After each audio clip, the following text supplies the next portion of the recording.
Is this Rand Paul's secret weapon to winning the White House? It's his wife, Kelley Paul, the author of the new book, True and Constant Friends, joins us now on the curvy couch. Good morning to you. Good morning. What an honor Not so to have secret you weapon here. now. Right, it is revealed.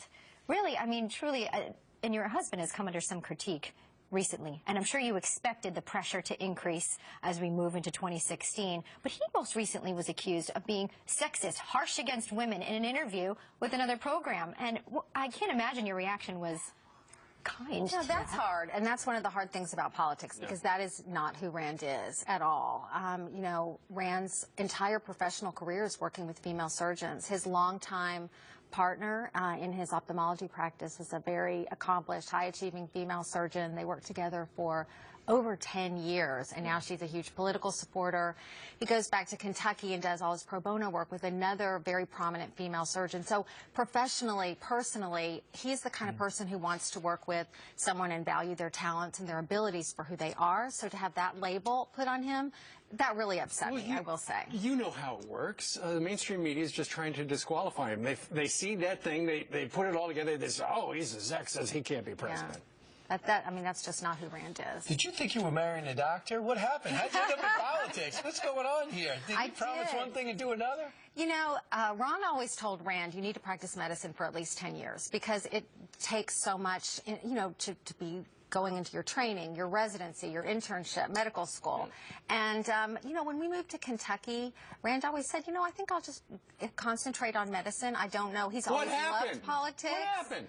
You know, I think the mood of the country, Ron running in 2008, and he was out there. 2012. He was going to bat for his dad. Yeah, and Rand gave a lot of speeches and realized that the message was resonating and saw an opportunity and, you know, told me that if I just let him run in the primary that he had less than a 10% chance of winning. So I thought, okay, you know, less than a 10% chance, so we'll do it. And he And life has changed a lot for us. No kidding. But I'm very proud of him. Well, many people feel as though this nation could use a good dose and a good prescription written by a doctor to fix what we're dealing with now. Certainly they're in that boat. The book that you wrote, tell us about it. You know, the book was inspired by my grandmother, who to me embodies the American dream and the American spirit. She left Ireland in 1929 at age 19. Her name was Julia O'Toole, and she was from a very, very poor family. She had to quit school at age 12 to go to work to support her family in Ireland. Her father was an invalid, having been gassed in World War I. And she came to this country all alone at 19 and went to work as a live-in maid for the founders of the Saks Fifth Avenue stores in New York. Wow. And she was just an amazing presence in my life as a young girl and growing up.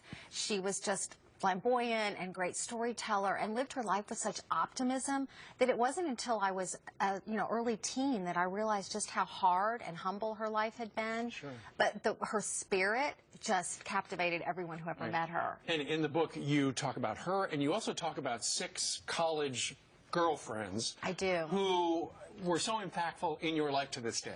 I got the idea of taking stories of the women who came before us, and I asked my 6 closest friends from college that I've been friends with for 33 years to go back in time with me as much as 100 years and find out if they had people in their lives that were like my grandma Julia was to me. And you'll see in the book there are some amazing stories just in our circle of friends that really, I think, represent the American experience. I know you're going to promote the book, and I'm going to have you on radio in a short while, but I just do want to talk to you about what do you think your role would best be through the primary process. You have 12 opponents. You're going to watch your husband personally attacked, policies misconstrued, mischaracterized perhaps. How do you see your role?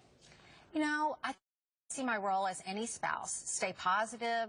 I don't want it to disturb who we are and our relationship. I think Rand has a great message, and I want to support him however I can. But in the end, you know, I want us to stay strong as a family. How would you characterize your first week?